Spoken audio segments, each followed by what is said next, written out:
Welcome back on TvCircle, and today we have here a great actor. We are very happy to welcome one of the most loved character actor in Hollywood. Please welcome Stephen Tobolowsky. So good to be here, Andrea. So good. Thank you. You have worked as an actor for more than 15 years in Ah, theater, movies, TV. Looking back, which moments or roles were most important for your career? boy, I think certainly a big moment for my career was when I auditioned for Mississippi Burning. Mississippi Burning, I played the head of the Ku Klux Klan, and the director was Alan Parker, who was a wonderful, wonderful director. And I had just been through, not just been through, but I went through a big breakup before I went on the audition. And and I was feeling very down, and I went in to meet Alan Parker, and I was so depressed. I remember I was just looking out the window and doing the speech of the Klan speech. I love Mississippi. They hate Mississippi. Just looking at there's a golf course. I was just and I got a call back. I'm going like, wow, I was terrible. So they called me back, but I was still very down, and I did the same thing again, horrible. They give me a third callback. And this time I'm with good actors who are auditioning against me, like Gary Sinise and all that. Now I'm super nervous. And the woman who was minding the office, she looked at me and she goes, Mr. Tobolowsky, I just wanted to tell you, Mr. Parker likes you very much. He says everyone is trying to be scary in this part, but you seem to be scary naturally. And I go, great. So I end up doing okay in I get a fourth callback, and the callback was in Jackson, Mississippi, the home of my ex. That's where she and her family lived, and I thought maybe I should stalk her while I go to Jackson, Mississippi, rent a car and stalk her. So I do that. I rent the car. I park in front of her house, and I'm thinking, oh, there's her sister. Oh, there's her mother. Oh, God, this is terrible. Oh, God, I have an audition. I better get back to the Holiday Inn and audition for Alan. So I go back to the Holiday Inn in Jackson, Mississippi. I go in there, and it's a dark hotel room with just a little light on one end. And Alan says, please, if you would please sit down at the desk. And I go, okay, Alan, okay. He goes, so I had dinner with your ex last night. Why did you two break up? And I was like, huh? And I said, because we had a big disagreement as to what constituted a joke. And Alan kind of laughed, goes, very good, let's do the scene. So I did the Ku Klux Klan scene. I got the part, and Alan became like a teacher to me for the entire movie. He was very kind, and he said instead of giving me a 2-week contract, he gave me a run of the picture deal to follow him around and see how we made movies. And the casting director on Mississippi Burning was the casting director for another movie that was being cast, Groundhog Day. So the Ground fact that I had done all that with Alan when they were having trouble casting the role of Ned Ryerson in Groundhog Day, Harold Ramis called me up and said, well, why don't you come in on an audition? So I auditioned for Ned, and I got the part immediately. And that was the part that I would say kind of really made my career. Both first meeting Alan Parker and befriending the casting director of Mississippi Burning, which led to meeting Harold Ramis and getting the part of Ned Ryerson. And once I did Ned, everyone on television shows in California, they were just going, we want the guy who played Ned in our show. So I started getting lots of TV parts. But Ned was kind of the fulcrum that kind of opened every doorway, and then doing a lot of TV shows, you meet a lot of other actors and other directors, and you get more movies. So that was probably the big deal for me. what do you remember about working with Bill Murray and director Harold Ramis? Oh, amazing. Amazing. First of all, Bill Murray, let me get this straight, is not a funny guy. He's a great actor. There is never a moment Bill does that we did on that movie that wasn't truthful and from the heart and no matter what. And he was outrageous. He would do anything, and you have to react to him. He's one of the absolute best actors I've ever met. And the thing that people don't realize about Groundhog Day and working with Harold Ramis is, if you know a lot about movies, what would you say is the most important time in filming a movie? What would you say is the most important time in filming a movie, any movie? I think it's the casting part. Well, yes, certainly casting. Harold Ramis told me the most important footage you ever do in a movie is the footage you shoot the first week. He said, because that is the footage that all of the money people, all of the producers are going to look at every frame and see, do we want to replace an actor? Do we want to fire a director? Do we want to cancel this project altogether? Are we going to go full tilt on it? And so Harold Ramis shot a lot of Ned scenes the first week. He shot a lot of scenes with Bill and Andy, romantic scenes that first week. And at the end of the first week, he shot a long sequence with Bill where Bill is kind of alone and he decides, I'll grow a beard. He's alone in his room. He's spray painting his room with signs. He's going nuts. It's Bill going nuts. And that took about 2 days to shoot all of that first week. And Harold Ramis took a lot of that footage and threw it away. And I could, you did what? And Harold Ramis said, listen, there's a lot of movies where we have Bill Murray going crazy. That isn't what Groundhog Day is about. Groundhog Day is going to be a movie about how we spend the time of our lives. And so we got to make sure the money people don't see the footage just of Bill going crazy and think that's what this movie's going to be. So Harold Ramis took that option off the table by destroying the film. And so from then on, he and Danny Rubin, the scriptwriter of Groundhog Day, started writing new scenes. And so the whole movie after that first week started changing and developing the kind of amazing metaphysical arc that it took now. And we were looking at pages that came hot off of the press. There was one scene in the movie that I basically wrote. They brought me back and they said, well, we want more Ned in the movie, but we don't know how. And so I was just sitting in a trailer for a week, and Bill came by and says, looks like they brought you back here to eat craft services and sit in your trailer. So I wrote a scene about me selling Bill insurance at the party. This millions of different kinds of insurance that I heard from my insurance guy, and I wrote that scene. And then Harold Ramis called us onto the set and says, well, we don't have a script for this. I said, well, I wrote this. And Harold and Bill looked at it and they go, yeah, we could shoot this. So they shot the scene of me doing all the different insurances. And then Bill and Andy threw in a joke at the end of the scene, and it stayed in the movie. So it was a war to do Groundhog Day. And a lot of times, 99% of the times, when that happens on a movie, it's a disaster. But with Groundhog Day, it made it epic. And it was a beautiful film. And I don't know what it is in Italy, but here in America, Groundhog Day rolls around, February 2nd. And Groundhog Day is on television everywhere here. The movie is on TV everywhere. It's like the new Wizard of Oz here. And so it's amazing.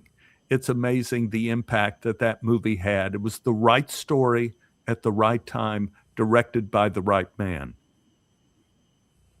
Oh, yes, I think it's really amazing And I remember a movie of my childhood. You played Happy Chapman in Garfield, the movie. It was another great movie. What was like working on a live action movie with a famous comic character and acting with a lot of CGI? Yes, it is a whole different thing. That at the little Mexican restaurant I go here, Garfield is a favorite movie, and the lady who runs the restaurant is always watching it on her phone. And I had to explain to her that the cat wasn't really there, that that they draw the cat in later. So when you do one of those live action movies, the director says, "Okay, Stephen, you're walking through the store, then you see Garfield, then he jumps on your chest, and then you try to get him away, and then he hits you, and then you try to hit him back, but you miss him, and then he hits you again, and then you flip and you fall backwards." So you're doing it with nothing. The only thing that I had for real was the producers on Garfield said, "Are you scared of rats?" And I said, "Well, I'm not scared of rats. I have a couple pet rats at home." They go, okay, that's fine, because we're going to release these rats in the grocery store on you. And so I go, "You're going to what?" And so I don't know if you remember the scene. The rats come loose, and I'm in the grocery store, and the rats are running up to my ears. And the director was saying, "We got to get the rats to stay by Stephen's ears. Let's smear his ears with peanut butter." And so they smeared peanut butter in my ears. So the rats are eating like my brains, like eating the peanut butter out of my ears. And I'm going like, "Okay, cut. We have enough. We have enough rat footage here for oh God." So it's a ton of fun doing a live action cartoon real person movie, but it's very complicated. And so, it's good if the actors know, like, mime or something like that, because you're going to have to, and you have no idea what it's going to look like at the end. None at all. None at all. You have worked in many famous projects, TV show like Glee, Heroes, Silicon Valley, The Goldbergs, and also in movies with Liz DeLow, Sandra Bullock. Your career is amazing, and looking all that experience. And do you work differently in TV compared to movies? Yeah. Well, first of all, television is a completely different thing than movies.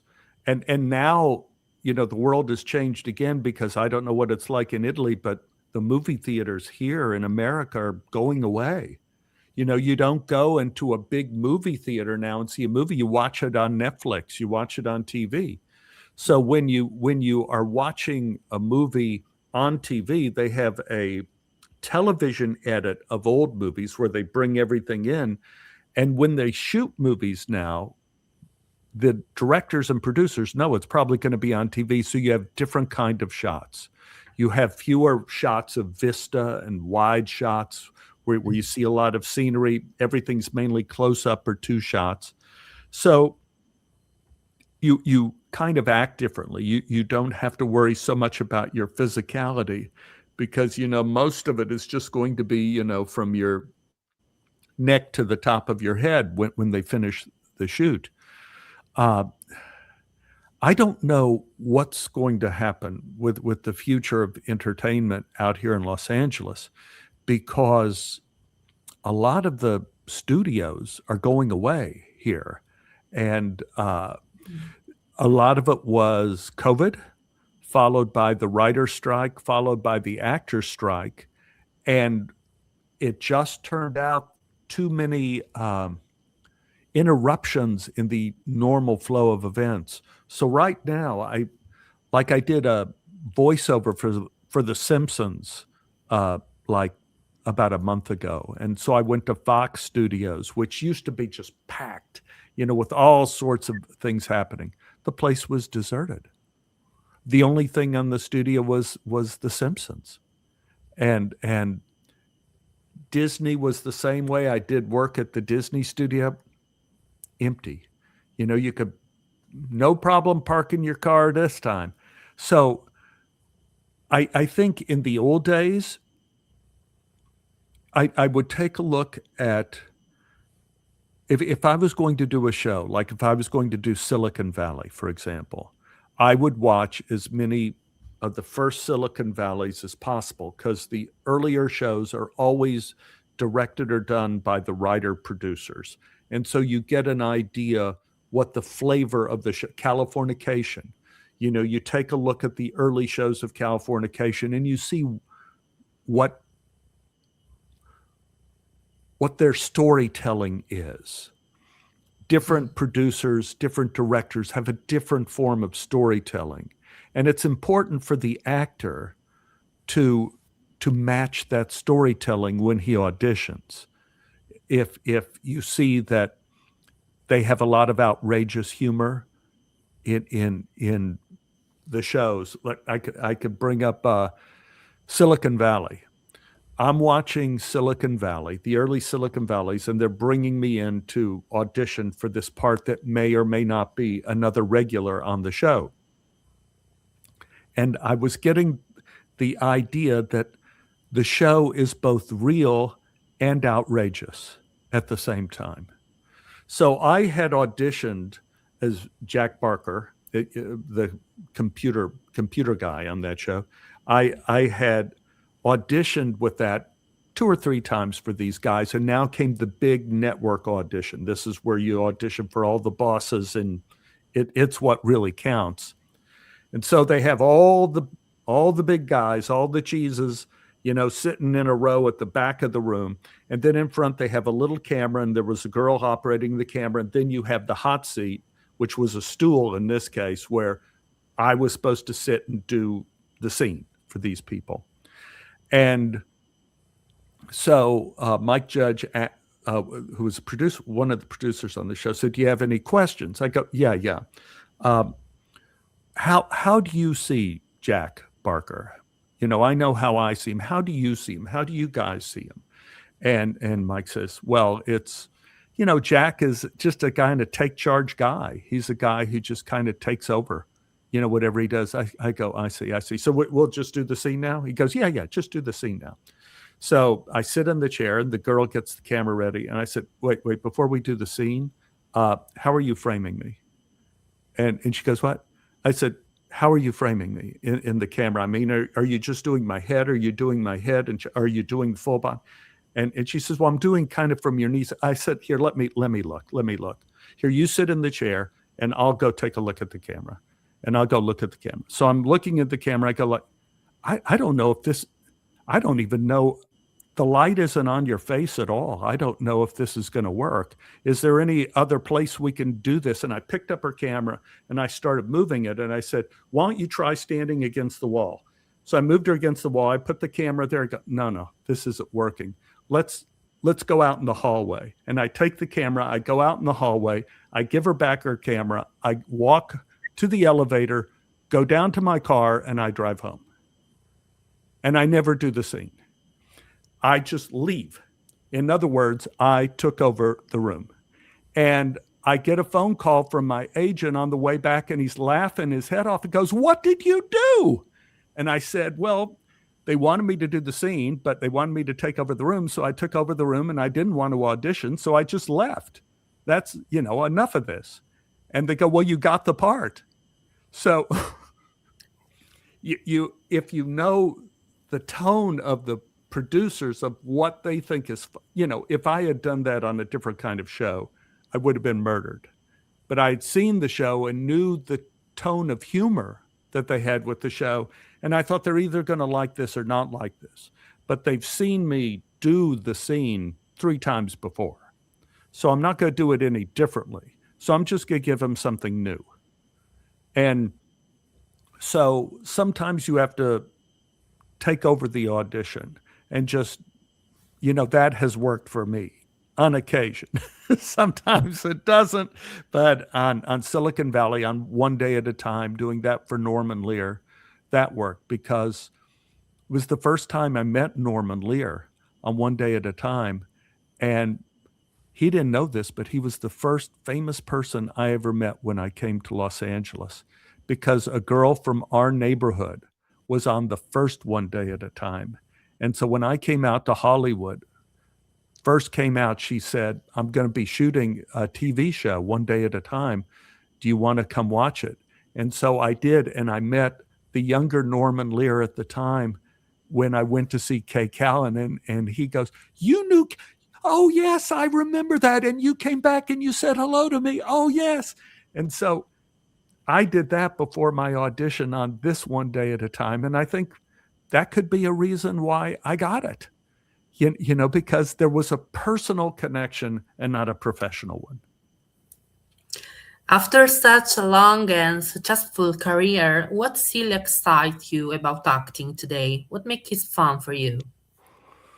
I love storytelling. I love the process of storytelling, where it's the written story, if I'm writing a story or a script, if it's directing, or if it's acting. My whole life, if I look back, I'm like 74 now, something like that. Gosh, so old. I'd look back on it and I think like the things that have given me joy in my life is telling a story, whether it's to my grandbabies now, or whether it was to my little sons when they were little, whether it was to my wife when we were dating. And, she's an actress. And so we worked together a lot, and we were just buddies, we were just buddies. And I think we fell in love together telling stories. So the story is more, do you know where stories come from? Do you know where stories come from? This is a good question for you, since you are in control of so many stories. The stories come from Aristotle. Before Aristotle, stories did not have a beginning, middle, and an end. In Aristotle's Poetics, he said, this has got to stop. He says, every story has to have a beginning, every story has a middle, and every story has an end. And Aristotle was the teacher of Alexander the Great. And so everywhere that Alexander the Great conquered, he taught Aristotle. He taught Aristotle's lessons. So everywhere that was filled with Alexander the Great, he said, a story has a beginning, middle, and an end. And so we owe to Aristotle and to Alexander the Great what movies are, what books are. Everything behind me has beginning, middles, and ends in this library. And the beginning, middle, and end is kind of an artificial construct if you think about it. And the wonder of man's imagination is how he decides to create that beginning, middle, and an end. From when I was little, playing cowboys and Indians in our neighborhood, I said, let's play make movies. And they would go, how do you play make movies? I said, it's just like playing cowboys and Indians, except we're doing it in a movie. We're pretending to do it in a movie. And so we would always have a beginning where someone gets hurt, and then they try to revenge themselves, and the end where they rescue the girl and they bring her back. We would always have beginning, middles, and ends before we even knew what we were doing. And that's kind of what excites me, is the idea of storytelling. It's amazing. Stephen, thank you so much for talking with us today. Your work has brought you joy and memorable characters to audience for many years. Thank you. Well, thank you so much. And send me where the city you're at, because my wife and I are thinking of a return visit to Italy, and I would love to have a cappuccino with you. Oh, thank you. Thank you. I want to wish you great Christmas holidays and Happy New Year. Same to you. Thank you. Bye.